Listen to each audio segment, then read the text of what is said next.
അപ്പോൾ ഒരു പുതിയ ഫ്ലാറ്റ് കാണാൻ വേണ്ടിയിട്ട് പോവാണ് കേട്ടോ. അപ്പോൾ കമൻസിൽ 1-2 പേര് എൻ്റെ അടുത്ത് ചോദിച്ചിട്ടുണ്ടായിരുന്നു, ചേച്ചി ഇവിടെ ഒരു പ്രോപ്പർട്ടി വാങ്ങുന്ന അല്ലെങ്കിൽ ഒരു ഫ്ലാറ്റോ ഇൻഡിപെൻഡൻറ്റ് ഹൗസൊക്കെ വാങ്ങുന്നതിനെ പറ്റിയിട്ടൊന്ന് പറയാമോ എന്നുള്ളത്. ഈ ഒരു അവസരത്തിൽ ഞാനത് പറഞ്ഞേക്കാം. നിങ്ങളൊരു ഫ്ലാറ്റോ അല്ലെങ്കിൽ ഇൻഡിപെൻഡൻറ്റ് ഹൗസോ വാങ്ങുമ്പോൾ ആദ്യത്തെ ഒരു വ്യൂ കണ്ട് ഒരിക്കലും വാങ്ങരുത് കേട്ടോ. അതിൽ കൺസിഡർ ചെയ്യേണ്ട ഒരുപാട് കാര്യങ്ങളുണ്ട്. നിങ്ങളുടെ വർക്ക് പ്ലേസിന് അടുത്താണോ നോക്കണം, അല്ലെങ്കിൽ നിങ്ങളുടെ കുട്ടികളുടെ school, other facilities, hospital, railway station, അങ്ങനത്തെയുള്ള കാര്യങ്ങളൊക്കെ നിങ്ങൾ കൺസിഡർ ചെയ്യണം.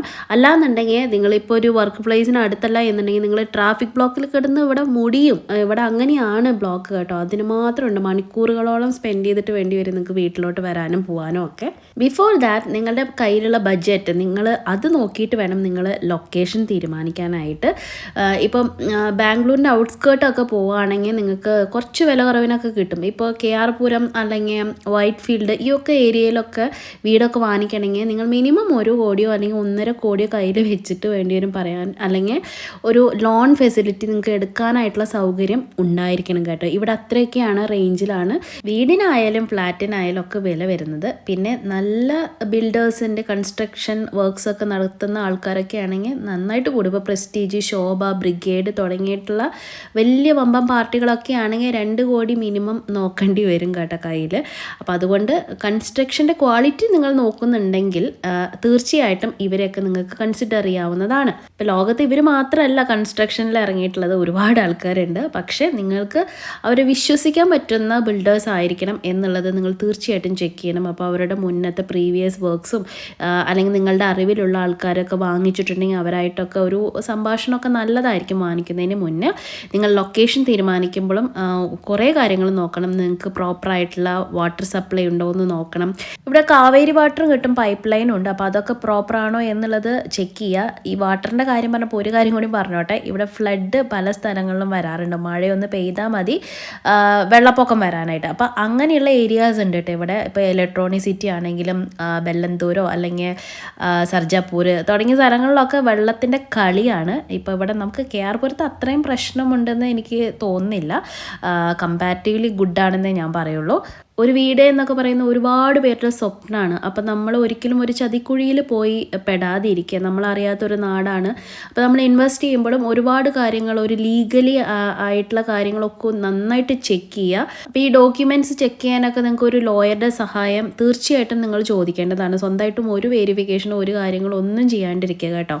പിന്നെ ഇനിയിപ്പോൾ നിങ്ങളുടെ കയ്യിൽ ഫുൾ എമൗണ്ട് ക്യാഷ് ആയിട്ട് ഉണ്ടെങ്കിൽ പോലും നിങ്ങളൊരു ചെറിയ തുക ബാങ്ക് ലോൺ എടുക്കുന്നത് നല്ലതായിരിക്കും കേട്ടോ. അപ്പോൾ അതാവുമ്പോൾ നിങ്ങൾക്ക് ചെറിയ ടാക്സ് ബെനിഫിറ്റ്സും അങ്ങനെ ഉള്ള കാര്യങ്ങളൊക്കെ കിട്ടുമെന്നാണ് എനിക്ക് തോന്നുന്നത്.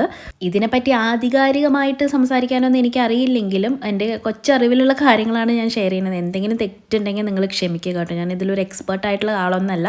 നമ്മളിവിടെ ഒരു വീട് വെച്ച് ഒരു 8 വർഷം ആയിട്ട് താമസിക്കുന്നതിൻ്റെ ഒരു അറിവിൽ ഞാൻ പറഞ്ഞു എന്നുള്ളൂ. നമ്മൾ കൺസിഡർ ചെയ്തിട്ടുള്ള കാര്യങ്ങൾ ഇതൊക്കെ തന്നെയായിരുന്നു. അപ്പോൾ അങ്ങനെ നമ്മൾ ഫ്ലാറ്റ് കാണാൻ വന്ന സ്ഥലത്ത് എത്തിയിട്ടുണ്ട്. അപ്പോൾ ഇത് ബ്രിഗേഡ് കോർണർ സ്റ്റോൺ ഉട്ടോപ്പിയ എന്നാണ് ഇതിൻ്റെ പേര് വരുന്നത്. ഇതിലിങ്ങനെ ഒരുപാട് ടവറുകൾ ഉണ്ടായിരിക്കും. ഈ ഫ്ലാറ്റുകൾ ഒത്തിരി ഉണ്ട് കേട്ടോ. ഇതിനകത്തേക്ക് കടന്നു കഴിഞ്ഞിട്ടുണ്ടെങ്കിൽ ഇതൊരു വേറെ ലോകമാണ്. ഇപ്പോഴും അണ്ടർ കൺസ്ട്രക്ഷനിൽ നടക്കുന്ന സ്ഥലമാണ് കേട്ടോ ഇത്. അപ്പോൾ ഇതിൻ്റെ ഉള്ളിലേക്കാണ് നമ്മൾ പോകുന്നത്. അപ്പോൾ അവിടെ നല്ല സെക്യൂരിറ്റിയും കാര്യങ്ങളൊക്കെ ഉണ്ടായിരുന്നു. ചെക്കിംഗ് ഒക്കെ കഴിഞ്ഞിട്ടാണ് നമ്മളകത്തേക്ക് വിടുന്നതൊക്കെ. ഇപ്പോൾ വൈകുന്നേരം സമയമാണ്, അതുകൊണ്ട് എനിക്ക് എന്തുമാത്രം നിങ്ങൾക്കത് മനസ്സിലാവുന്നുണ്ട് എന്നുള്ളത് എനിക്ക് അറിഞ്ഞുകൂടാ കേട്ടോ. എന്തായാലും ഡയറക്റ്റ് നമുക്ക് കാണുമ്പം അടിപൊളിയായിരുന്നു. അപ്പോൾ ഇതിൻ്റെ ഉള്ളിലേക്ക് ജസ്റ്റ് ഞങ്ങൾ എൻട്രി ചെയ്തിട്ടുള്ളൂ. ഇതൊരു വേറൊരു സിറ്റി ആണെന്ന് വേണമെങ്കിൽ ഒരു മിനി സിറ്റി ആയിട്ട് നമുക്ക് കൺസിഡർ ചെയ്യാവുന്നതാണ്. അത്രയ്ക്കും വലിയൊരു ഏക്കർ കണക്കിന് സ്ഥലത്താണ് ഇത് സ്ഥിതി ചെയ്യുന്നത് കേട്ടോ. ഒരു ഒറ്റ ടവറോ ഒന്നും അല്ല, ഇതുപോലെ എത്രയോ എണ്ണം ഉണ്ട് എന്ന് വേണമെങ്കിൽ പറയാം. ഇതൊരു വലിയ നിലയാണ് കേട്ടോ. ഇതിനകത്ത് ഒരുപാട് ഫ്ലാറ്റുകൾ വരുന്നുണ്ട്. ഇതിനകത്തേക്ക് ഒന്ന് കയറി കഴിഞ്ഞാൽ നിങ്ങൾക്ക് ജോലിക്കല്ലാതെ വേറൊരു കാര്യത്തിനായിട്ട് പുറത്തേക്ക് പോകേണ്ടി വരുമെന്ന് എനിക്ക് തോന്നുന്നില്ല. കാരണം അത്രയും ഫെസിലിറ്റീസ് ഉള്ള ഒരു സ്ഥലമാണ് കേട്ടോ. ഞാൻ കയറി കണ്ടതിൽ നിന്നാണ് ഞാൻ പറയുന്നത്. ഈ സിറ്റിക്കകത്തെ ബഹളങ്ങളോ പൊടിയോ അല്ലെങ്കിൽ മറ്റുള്ള ഉപദ്രവങ്ങളോ ഒന്നും തന്നെ ഇതിനകത്തില്ല. ഇതിനകത്ത് ബഗ്ഗി വണ്ടിയൊക്കെ ഉണ്ട് കേട്ടോ. ഒരു സ്ഥലത്ത് നിന്ന് അടുത്ത സ്ഥലത്തേക്ക് പോകാൻ വേണ്ടിയിട്ടാണെന്ന് തോന്നുന്നു. നിങ്ങൾക്ക് കാണുമ്പോൾ ഇതൊരു വേറൊരു ലോകമായിട്ട് തോന്നുമെങ്കിലും ഇതെല്ലാം താമസിക്കാൻ വേണ്ടി മാത്രമുള്ള സ്ഥലമാണ് കേട്ടോ. അപ്പോൾ അപ്പം ഇതിനകത്ത് തന്നെ ചിൽഡ്രൻസ് പാർക്ക് ഉണ്ട്. പിന്നെ നിങ്ങൾക്ക് വെജിറ്റബിൾസും അങ്ങനത്തെ ഗ്രോസറി സാധനങ്ങൾ വാങ്ങിക്കാനായിട്ടുള്ള ഫെസിലിറ്റി ഉണ്ട്. എല്ലാം ഇതിനകത്ത് തന്നെ ഉണ്ട് കേട്ടോ. ഇത് ഓരോരോ ഫ്ലാറ്റുകളാണ്. ഇതൊരു വലിയ ടവറിനകത്താണ് ഇത് ഒരെണ്ണം നിൽക്കുന്നത് കേട്ടോ. അങ്ങനെ ഓരോന്നിനും ഓരോ പേരും കാര്യങ്ങളൊക്കെ ഉണ്ട്. ഞാനിപ്പോൾ ബ്രിഗേഡ് ഗ്രൂപ്പിനെ പറ്റിയിട്ട് പുകഴ്ത്തി പറയാൻ വേണ്ടിയിട്ട് വന്നതല്ല. പൊതുവെ ഫ്ലാറ്റുകളുടെയും നമ്മുടെ വീടുകളുടെയൊക്കെ കാര്യം പറഞ്ഞു വന്നപ്പോൾ ഇവർ ഒരു നല്ല ബിൽഡേഴ്സിൻ്റെ ഗ്രൂപ്പിൽ പെടുത്താവുന്ന ആൾക്കാരാണെന്ന് പറഞ്ഞേ ഉള്ളൂ കേട്ടോ. പിന്നെ ഇതൊക്കെ നിങ്ങളുടെ ഇഷ്ടമാണ്. ഇവിടെ ഒരു ഫ്ലാറ്റിനൊക്കെ, അതായത് ഒരു 2 BHK ഫ്ലാറ്റിനൊക്കെ ഒരു 2 കോടിക്ക് മേലെയാണ് വില വരുന്നത് കേട്ടോ. അപ്പോൾ ഞാൻ കയറി കണ്ടതാണ്. അപ്പോൾ ഇത് തന്നെ ഇപ്പോൾ ഒരു 3 വർഷത്തേക്ക് വെയിറ്റിംഗ് പീരീഡ് വരുമ്പോഴാണ് നമുക്ക് ഈ 2 കോടിക്കൊക്കെ ഈ 2 റൂമുള്ള ഫ്ലാറ്റ് കിട്ടുന്നത്. അപ്പോൾ ഒരു 3 വർഷമൊക്കെ നമ്മൾ പിന്നെയും വെയിറ്റ് ചെയ്യേണ്ടതായിട്ട് വരും ഈ ഒരു തുകയ്ക്ക് നമ്മൾ ഫ്ലാറ്റ് വാങ്ങിക്കഴിഞ്ഞാൽ. ഇനി ഇത് കൺസ്ട്രക്ഷൻ കഴിഞ്ഞിട്ടാണ് വാങ്ങിക്കുന്നതെന്ന് വെച്ചോ, അപ്പോൾ ഈ ഒരു തുകയ്ക്കൊന്നും നിൽക്കില്ല, ഇതിനെ കഴിഞ്ഞൊക്കെ മേലോട്ട് പോവും. അപ്പോൾ എത്ര നാൾ വെയിറ്റ് ചെയ്യണം അതിനനുസരിച്ച് വില കുറയും. ഈ 2 കോടി എന്നൊക്കെ പറയുന്നത് പുഷ്പം പോലെ കയ്യിലുള്ളവർക്ക് പ്രശ്നമില്ല, പക്ഷെ നമ്മളെപ്പോലെ സാധാരണക്കാർക്ക് അത് വലിയൊരു തുകയാണ്. അപ്പോൾ നമുക്ക് ബുദ്ധിമുട്ടായിരിക്കും അങ്ങനെയൊക്കെ വാങ്ങിക്കാനായിട്ട് കേട്ടോ. പക്ഷേ 2 പേരൊക്കെ ജോലി ചെയ്യുന്ന ആൾക്കാരൊക്കെ ആണെങ്കിൽ, അവർക്കൊക്കെ ഒരു IT ഫീൽഡിലൊക്കെ വർക്ക് ചെയ്യുന്ന ആൾക്കാരൊക്കെ ആണെങ്കിൽ അവർക്കൊക്കെ വാങ്ങാവുന്നേ ഉള്ളൂ. ഒന്നാമത്തെ കാര്യം ഇവിടെ ഇതിൻ്റെ മെയിനായിട്ടുള്ള ക്വാളിറ്റിയാണ് ഇവരെ വില കൂടാൻ. ഇവരുടെ ആ ഒരു പ്രസ്റ്റീജ്, ഇവരൊരു പേരും കാര്യങ്ങളൊക്കെ ഉണ്ടായിരിക്കുമല്ലോ. അപ്പോൾ അതൊക്കെ തന്നെയാണ് ഇതിനകത്തെ ഫെസിലിറ്റീസും ഇതൊക്കെ തന്നെയാണ് ഇത്രയും വില കൂടാനുള്ള കാരണം. പിന്നെ നമുക്ക് അതിൻ്റെ അകത്ത് കയറി കണ്ടിട്ടുണ്ടെങ്കിൽ കണ്ണെടുക്കാൻ തോന്നില്ല കേട്ടോ, അത്രയും ഭംഗിയാണ് ഈ പുറത്തെ കാഴ്ചകൾ. ഇനിയിപ്പോൾ അകത്തേക്ക് പോവാം. ഇപ്പോൾ ഒരു ഫ്ലാറ്റ് കയറി കണ്ടപ്പോഴത്തെ അവസ്ഥ എന്താണെന്ന് വെച്ചിട്ടുണ്ടെങ്കിൽ എനിക്ക് ഒരു നോർമൽ എന്നൊക്കെ തന്നെ തോന്നിയുള്ളൂ. റൂംസ് ആണെങ്കിലും കാര്യങ്ങളാണെങ്കിലും ഒരു നോർമൽ സൈസിലൊക്കെ തന്നെ ആയിരുന്നു കേട്ടോ. പിന്നെ ഇൻറ്റീരിയറൊക്കെ നമ്മൾ ചെയ്യുന്നതിനനുസരിച്ച് അതിൻ്റെ ഭംഗിയൊക്കെ കൂടും.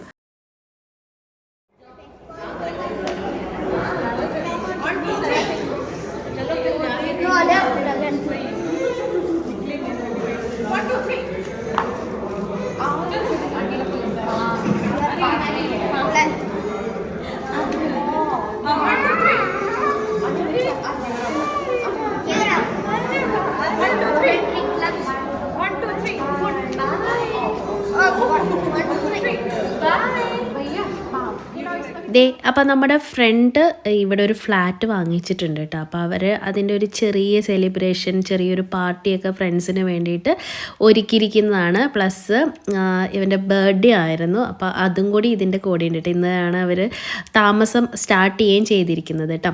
അപ്പോൾ അതിൻ്റെ ഒരു കേക്ക് കട്ടിങ്ങും കാര്യങ്ങളൊക്കെയാണ്. ശരത്തേൻ്റെ ഫ്രണ്ടും വൈഫും ഉണ്ട് കേട്ടോ. അവർക്കൊരു കുഞ്ഞുമാണ് ഉള്ളത് കേട്ടോ. അപ്പോൾ ശരത്തേട്ടൻ്റെ അവരുടെ കൂടെ പോയി നിൽക്കുന്നു. അപ്പോൾ മക്കൾ ഇവിടെ നല്ല കളിയിലായിരുന്നു.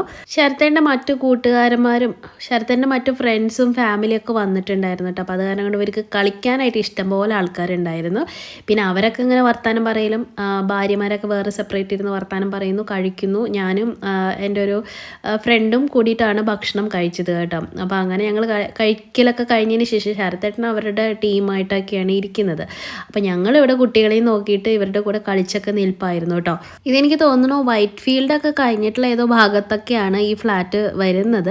അപ്പം ഞങ്ങൾ TC പാളയിൽ നിന്ന് ഇവിടെ എത്താനായിട്ട് 2 മണിക്കൂർ എടുത്തു. ഞങ്ങൾ 6:45 പോന്നിട്ട് 8:45 ഈ ട്രാഫിക്കും കഴിഞ്ഞ് ഇവിടേക്ക് എത്തിയത് കേട്ടോ. അപ്പോൾ ഞങ്ങൾ ഒത്തിരി സമയം എടുത്തു. അതുകൊണ്ടാണ് ഞാൻ നിങ്ങളെ ഫ്ലാറ്റൊക്കെ വാങ്ങുമ്പോൾ നിങ്ങളുടെ ജോലി സ്ഥലത്ത് നിന്നും നിങ്ങൾക്ക് വന്നു പോകാനുള്ള സൗകര്യം ഉണ്ടോ ഇല്ലയെന്ന് ആദ്യം നോക്കണമെന്ന് പറഞ്ഞത്.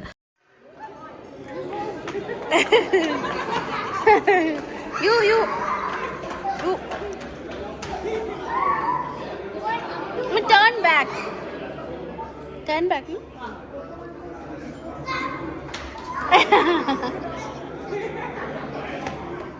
അപ്പോൾ ഈ ബ്രിഗേഡ് ഉട്ടോപ്പിയയിൽ ഞാൻ കണ്ട കുറച്ച് കാര്യങ്ങൾ ഞാൻ നിങ്ങളുടെ അടുത്ത് ഷെയർ ചെയ്യാം. അതായത് ഇവിടുത്തെ ഫെസിലിറ്റീസും കാര്യങ്ങളാണ് ഞാൻ പറയുന്നത്. ഇപ്പം നമ്മൾ ഈ വന്നിരിക്കുന്ന ശരത്തേനൊക്കെ കഴിക്കുന്നത് ഇതൊരു ക്ലബ് ഹൗസാണ് കേട്ടോ. അപ്പോൾ ഇതിനകത്തൊരു പാർട്ടി ഹാള് വരുന്നുണ്ട്, അല്ലാത്ത കാര്യങ്ങളുണ്ട്, ഒരു പൂളും കാര്യങ്ങളൊക്കെ വരുന്നുണ്ട്, സ്വിമ്മിങ് പൂള്, അത് കിഡ്സ് പൂളൊക്കെ സെപ്പറേറ്റ് ആയിട്ട് തന്നെ ഉണ്ടായിരുന്നു. ഇവിടെ നിന്നൊക്കെയുള്ള വ്യൂ അതിമനോഹരമാണ് കേട്ടോ. രാത്രി ആണോണ്ട് അറിയില്ല, എനിക്ക് ഭയങ്കര ഭംഗിയായിട്ട് തോന്നിയായിരുന്നു. തനക്കുട്ടിയൊക്കെ ഇവിടെ ചാടി കുളിക്കുമെന്ന് വരെ എനിക്ക് തോന്നി. പിന്നെ ഇതിനോട് ചേർന്ന് തന്നെ ഈ കുട്ടികളുടെ ഡേ കെയർ പോലത്തെ പ്രീ സ്കൂളൊക്കെ ഉണ്ടാവില്ലേ, അതൊക്കെ ഉണ്ടായിരുന്നു കേട്ടോ. ഇവിടുത്തെ ലാൻഡ്സ്കേപ്പിംഗ് ഒക്കെ അടിപൊളിയാണ് കേട്ടോ. കണ്ടിട്ട് എൻ്റെ കണ്ണ് തള്ളി. നല്ല ഭംഗിയായിരുന്നു കാണാനായിട്ട്.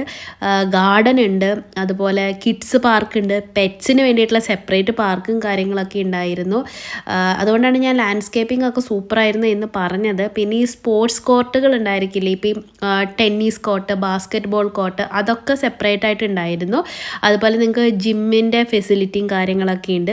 ഒത്തിരി ഫെസിലിറ്റീസ് ഉണ്ട് കേട്ടോ. അതുകൊണ്ടൊക്കെ തന്നെ ആയിരിക്കും ഇത്രയും വില വരുന്നത്. ഒരു 2 BHKക്കൊക്കെ, ഒരു 4 BHK ആണെങ്കിൽ എനിക്ക് തോന്നുന്നു 4 കോടിയൊക്കെയാണ് തോന്നുന്നുണ്ട് ഇത് റേറ്റ് വരുന്നത്. നമ്മുടെ ഫ്രണ്ടിൻ്റെ ഫ്ലാറ്റ് 2 BHK ആണ്. ഞാനത് പ്രൈവറ്റ് ആയിട്ടുള്ള അവരുടെ സ്പേസ് അല്ലേന്ന് വിചാരിച്ചിട്ടാണ് അത് വീഡിയോ എടുക്കാഞ്ഞത് കേട്ടോ. അത് മര്യാദയായിട്ട് എനിക്ക് തോന്നിയില്ല.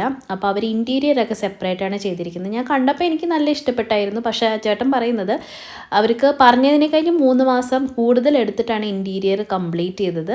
അപ്പോൾ അത് കാരണം അവർക്ക് ഇവിടെ താമസിക്കാൻ അത്രയും ഗ്യാപ്പ് വന്നു. പിന്നെ ഫിനിഷിങ് ഒന്ന് അല്ലായിരുന്നു. പിന്നെ ഞങ്ങൾ അടുത്തൊക്കെ കൊണ്ടുവന്ന് ഓരോരോ കാര്യങ്ങൾ, ഫോൾട്ടൊക്കെ എന്താ സംഭവിച്ചതെന്നുള്ളത് കാണിച്ചു തന്നപ്പോഴാണ് ദൈവം ഇത്രയും പൈസ സ്പെൻഡ് ചെയ്തിട്ട് അവർക്ക് ഇങ്ങനെ പറ്റിയല്ലോ എന്ന് ആലോചിച്ചത് കേട്ടോ ഞാൻ. അപ്പോൾ ഒത്തിരി സ്ഥലങ്ങളിൽ ഫിനിഷിങ് വർക്കൊക്കെ മോശമായിട്ടാണ് ചെയ്തിരിക്കുന്നത്. അവരതിൽ സാറ്റിസ്ഫൈഡ് അല്ല എന്നൊക്കെ പറഞ്ഞായിരുന്നു. അപ്പോൾ ഒരു ഫ്ലാറ്റ് വാങ്ങുകയാണെങ്കിലും വീട് വാങ്ങുകയാണെങ്കിലും നിങ്ങൾ എന്ത് കാര്യമാണെങ്കിലും ശ്രദ്ധിച്ചും കണ്ടൊക്കെ ചെയ്യുക. എത്ര ശ്രദ്ധിച്ചാലും എന്തെങ്കിലുമൊക്കെ നമുക്ക് കുറവുകളൊക്കെ വരും. എന്നാൽ പോലും നമ്മളുടേതായിട്ടുള്ള നമ്മുടെ ഭാഗത്തു നിന്നൊരു ഫോൾട്ട് വരാണ്ടിരിക്കാനായിട്ട് എപ്പോഴും ശ്രദ്ധിച്ചോളൂ. പിന്നെ ഫ്ലാറ്റിനൊക്കെ റീസെയിൽ വാല്യൂ കുറവാണെന്നാണ് ഞാൻ കേട്ടിരിക്കുന്നത് കേട്ടോ. 20 വർഷത്തിൻ്റെ മേലെ പോയിട്ടുണ്ടെങ്കിൽ പിന്നെ അതിൻ്റെ വാല്യൂ കുറഞ്ഞു. പക്ഷേ വീടിൻ്റെ കാര്യം അങ്ങനെയല്ല. എനിക്ക് തോന്നുന്നു 60 വർഷം വരെയൊക്കെയാണ് ഇതിന് റീസെയിൽ വാല്യൂ ഉള്ളത് എന്ന് തോന്നുന്നു. അതായത് വീടിന് അത്രയ്ക്കും വില കുറയില്ല ഫ്ലാറ്റിനെ കമ്പയർ ചെയ്ത് നോക്കുമ്പോൾ. പിന്നെ ഞാനൊക്കെ വാസ്തുവിൽ കുറച്ച് വിശ്വസിക്കുന്ന ആളാണ് കേട്ടോ. അപ്പം അങ്ങനെയൊക്കെ ഉള്ളവരാണെങ്കിൽ അതൊക്കെ ശ്രദ്ധിച്ചും കണ്ടൊക്കെ ചെയ്തോളൂ. ഒരുപാട് അന്വേഷിക്കുക. അത് നിയമപരമായിട്ടുള്ള കാര്യങ്ങളാണെങ്കിലും അല്ലാത്തതായിട്ടുള്ള കാര്യങ്ങളാണെങ്കിലും എല്ലാം കൺസിഡർ ചെയ്തിട്ട് വേണം വീട് വാങ്ങിക്കാൻ. ഇതിലെന്തെങ്കിലും തെറ്റായിട്ട് ഞാൻ പറഞ്ഞിട്ടുണ്ടെങ്കിൽ അതിൻ്റെ അറിവ് കുറവ് കൊണ്ടാണെന്ന് വിചാരിച്ച് ക്ഷമിക്കുക കേട്ടോ. അപ്പോൾ എല്ലാവരുടെയും ആഗ്രഹം പോലെ സ്വന്തമായിട്ടൊരു വീട് വാങ്ങിക്കാനൊക്കെ ആയിട്ട് ഈശ്വരൻ അനുഗ്രഹിക്കട്ടെ. അടുത്ത വ്ളോഗിൽ നമുക്ക് വീണ്ടും കാണാം. അതുവരയ്ക്കും നന്ദി, നമസ്കാരം.